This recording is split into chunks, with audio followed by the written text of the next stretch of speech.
কি হয়েছে দেখবি তো, কালকে সারা রাত জল হয়েছে তোদের কদিন আগে আমি রহলাম, কি সর্বনাশ কি হলো আমার।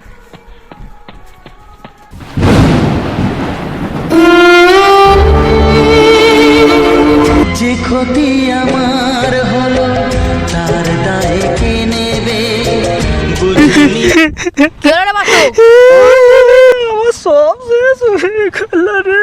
কাঁদি না ওপরে ভগবান আছে, আর একবার রবি দেখি আজ। আমি আর টাকা পয়সা কোথাও পাবো, আমি গরিব মানুষ, আমার সব শেষ হয়ে গেল। দুবার রলাম। আমরা দেবো। তোরা দিবি? হ্যাঁ দেবো। তাহলে আমাকে ওই কোদালটা দিবি, একটু আলটা কেটে দেবো, বেশ নে একটু হাতাপাতি হেল্প করে দে। গাইস, মানুষের বিপদের সময় তোমরা অবশ্যই পাশে থেকো, অল্প হলেও হেল্প করো, তোমারও কোনোদিন বিপদ এলে পার হয়ে যাবে। তো ভিডিও তুলে ধরলাম এই নিয়ে, ভালো লাগলে ভিডিওটা চ্যানেলটা সাবস্ক্রাইব করে পাশে থেকো।